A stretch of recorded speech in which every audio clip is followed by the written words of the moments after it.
Apa amalan-amalan yang patut dibuat, amalkan di akhir zaman ini, Ustadz? Tidak ada amal yang paling afdal dilaksanakan di akhir zaman ini selain daripada zikir. Karena yang paling banyak melalaikan kita, Twitter, BBM, WhatsApp, FB, Twitter, browsing, launching, surfing, macam-macam, membuat kita lalai daripada Allah SWT. Maka berzikir, ya Rasulullah, ayul a'mal khairun. Apa amal yang paling baik ya Rasulullah? Di antara amal-amal yang banyak ni, apa amal yang paling baik? Apa kata Rasulullah? Antufariqad dunya, kau mati meninggalkan dunia. Walisanuka ratbun, lidahmu dalam keadaan basah. Bizikrillah, berzikir dengan Allah. Inilah yang saya bingung sampai hari ini, Ustaz. Kenapa? Ustaz Anu kata zikir paling elok subhanallah. Ustaz ini kata zikir paling baik Allah Allah.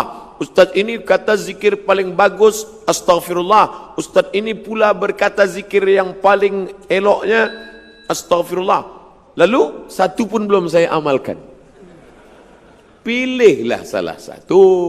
Kalau kau nak amalkan astaghfirullah, baik. Man lazimal istighfar, sesiapa yang memperbanyak istighfar, ja'alallahu lahu min kulli dhiqin makhraja, setiap kesempitannya dibagi ke lapangan, wa min kulli hammin faraja, kesusahan hatinya diberikan Allah jalan keluar, wa razaqahu min haitsu la yahtasib, diberikan jalan dari yang tidak disangka-sangka. Saya istighfar saja, baik. Saya solawat saja, Allahumma salli ala sayyidina Muhammad. Baik. Man shalla alayya salatan, siapa yang berselawat satu kali, sallallahu alaihi biha asyara, Allah balas 10 kebaikan. Wa hutat anhu asyara sayyiat, ditutupi 10 dosa kesalahan. Wa rufi'at lahu asyara darajat, dinaikkan 10 darajah tingkatan. Kalau banyak berselawat, dinaikkan 10 darajah tingkatan. Banyak-banyak berselawat. Guru saya mengasihi saya, subhanallah bihamdihi subhanallahil azim subhanallah. Baik, tak salah. Banyak-banyak zikir. Jangan sampai putus zikir. Zikir ni hisnul hasin, menjadi benteng tembok kita. Masuk ke hutan, pergi ke tempat macam-macam, datang hantu setan, jin mengganggu, maka tak ada tempat lain daripada zikir. Puncak daripada zikir, zikir itulah yang akan menolong kita nanti saat malaikat maut mencabut nyawa. Datang zikir yang selalu kita sebut itu, membuat kita menyebut akhir kalam la ilaha illallah. Apa hukum jadi tukang make up kawin, juru solek? La tabarrujna tabarrujal jahiliyatil ula, janganlah bersolek-solek jahiliyah. Ada yang boleh sebab dia lepas sakit, dia habis sakit, jadi muka dia, wajah dia ni pucat. Kalau nampak kita dalam gelap, kita pun lari membaca ayat kursi 2-3 kali. Susah nak bezakan mana dia, mana hantu. Ini orang macam ini boleh dia pakai bedak untuk membalikkan warna kulit dia saja. Tapi yang sudah elok macam ini, inilah susahnya. Kita ini kan orang Malaysia, Indonesia, Filipina, Brunei Darussalam, Singapura, itu kan Melayu, mirip-mirip semua. Tapi yang ditonton Korea. Maka kita nak putih macam Korea. Akhirnya dipakailah bedak putih, tangan hitam. Jadi terlampau memaksakan diri. Tak usahlah. Kecantikan itu bukan kerana cantik kerana bekas, cantik kerana habis berwudu, cantik kerana membaca Al-Quran. Itu yang mesti dijaga. Jadi sebaiknya perbuatan-perbuatan yang macam ini, andai pun dapat duit, tak ada barokah. Padahal yang kita minta ni barokah. Kalau minta akidah, salamatan fid din. Kalau badan, wa'afiatan fil jasad. Kalau ilmu, waziyadatan fil ilmi. Tapi kalau rezeki, wabarakatan fil rezeki. Kita minta barokah. Tak ada barokahnya. Duit itu tak ada barokahnya. Duit apa? Duit hantu dimakan setan. Ustaz Somad, semoga Allah merahmati Ustaz Syahlu Alfian. Amin. Macam mana kita mengenal Allah 100% ibarat tidak kurang tak lebih, boleh menjurus atau khusyuk mengerjakan solat. Bagaimana kita mengenal Allah?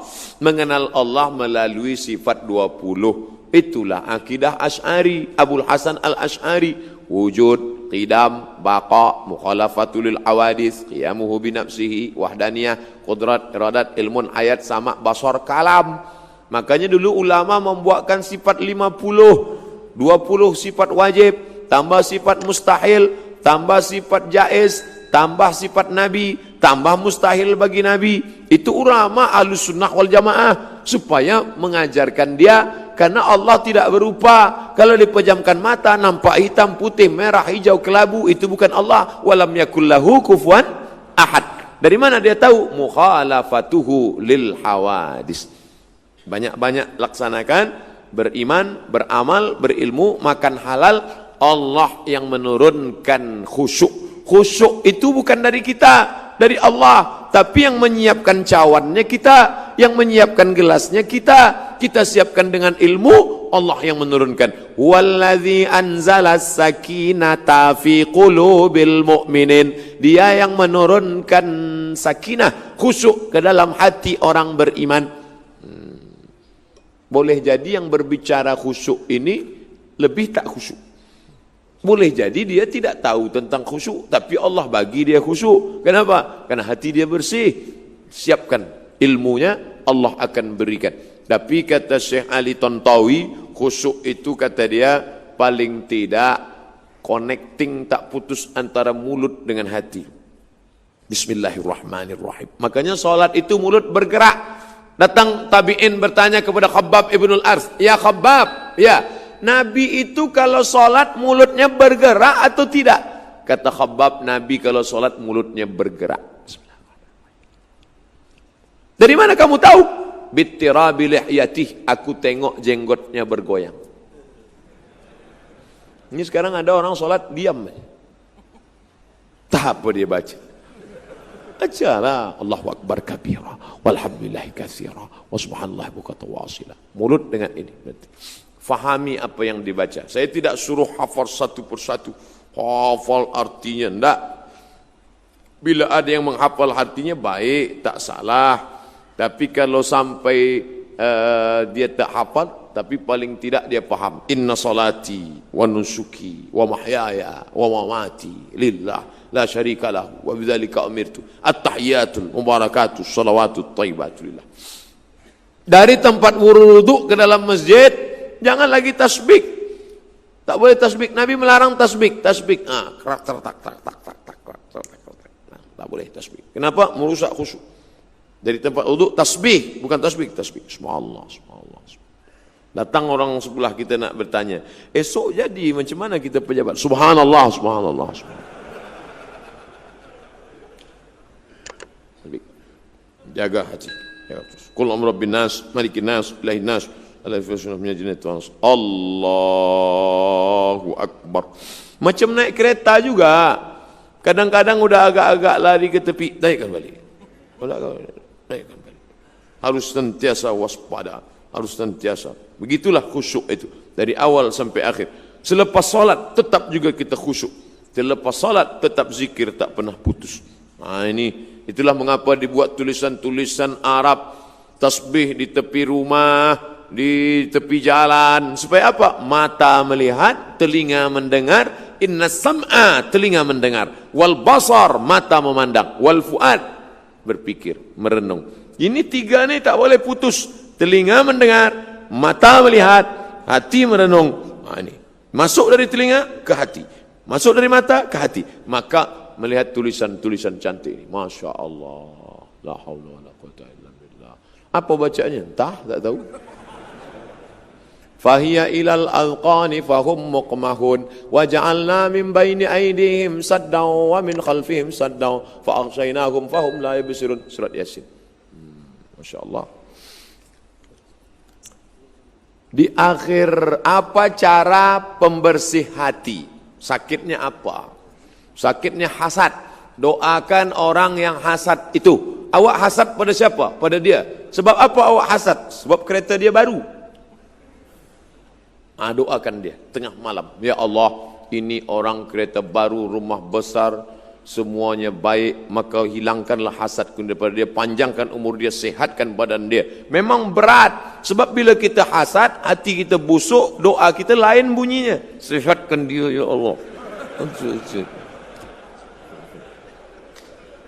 Setiap malam bayangkan wajah dia. Saya haters yang selalu membuli, mengejek saya di internet itu saya doakan semua. Ya Allah, semua yang mencaci maki, menghamun aku di FB, di YouTube itu, panjangkan umur dia, murahkan rezeki dia. Mana pernah saya lawan? Pernah tak tuan puan tengok saya balas dia caci maki? Tak pernah. Sebab apa? Saya tak tahu password. Semua admin. Itu kita jangan sampai kita dikuasai oleh teknologi ni. Kita mesti maka doakan. Tapi dia ni ustaz, oh ini ujian. Kita mesti doakan dia. Anak kita berkawan baik, sama-sama satu sekolah, sama-sama baik, tapi rupanya jodoh berkata lain. Anak dia lebih dulu nikah. Datang marah kita, datang hasad, kita tetap datang. Datang jemputan walimah nikah dia, tetap kita doakan. Barakallahu lakuma wa baraka alaikuma wa jama'a bainakuma fi khair. Bersihkan hati. InsyaAllah. Allah doa malam, Allahumma tahhir qalbi minan nifaq, bersihkan hatiku dari sifat munafik, wal hasad, daripada hasad, wal kibriya, daripada angkuh dan sombong, wal riya, daripada penyakit riya dan sum'ah. Minta kepada Allah. Allah yang akan menolong. In tansurullah, kalau kau tolong agama Allah, yansurkum, maka dia akan menolong kamu. Bolehkah ceritakan sedikit banyak akhlak Nabi Muhammad sallallahu alaihi wasallam? Sikit banyak. Sikit ajalah kalau gitu. Sikit akhlak Nabi. Nabi akhlaknya kepada haiwan. Kalau kepada manusia biasa, ini kepada haiwan. Datang orang mengambil api, dia bakar sarang semut. Dia cucuk-cucukkan sarang semut. Datang Nabi, marah. Apa kata Nabi? La yu'adzibu bin nar illa rabbun nar. Tidak boleh menyakiti dengan api kecuali Allah pemilik api. Ada orang susah. Ada orang senang menengok semut yang lari tunggang langgang lintang pukang. Senang. Tengok. Bayangkan, kepada semut saja. Tengoklah Nabi Sulaiman alaihissalam. Dia tahan tenteranya. Hai pasukan tentera, jangan kamu lalu, jangan. Kata tentera, kenapa? Aku dengar panglima semut sedang berkata, ya ayyuhan namlu dukhulu masakinakum. Hai para semut-semut, masuklah kamu ke dalam sarang. Karena Sulaiman dan bala tenteranya akan lalu. Nanti jangan sampai terinjak pecah perut kamu. Yahtimannakum, akan menginjak pecah junud Sulaiman, pasukan Sulaiman alaihissalam. Jadi kalau ikutlah akhlak Nabi, Masya Allah, wa ma arsalnaka illa rahmatan lil alamin. Apa hukum melibatkan diri dengan forex? Semua bisnis. Kalau ibadah namanya fikih ibadah, solat, zakat, puasa, haji. Ada namanya fikih nikah, tolak, li'an, rujuk, khuluk.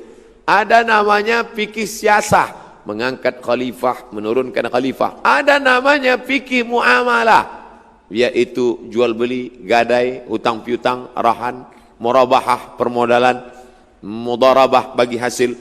Maka semua jual beli, kalau tidak ada 3 unsur, maka dia boleh. Tidak ada ghish, tipu. Tidak ada zulm, aniaya. Tidak ada gharar, gambling, judi.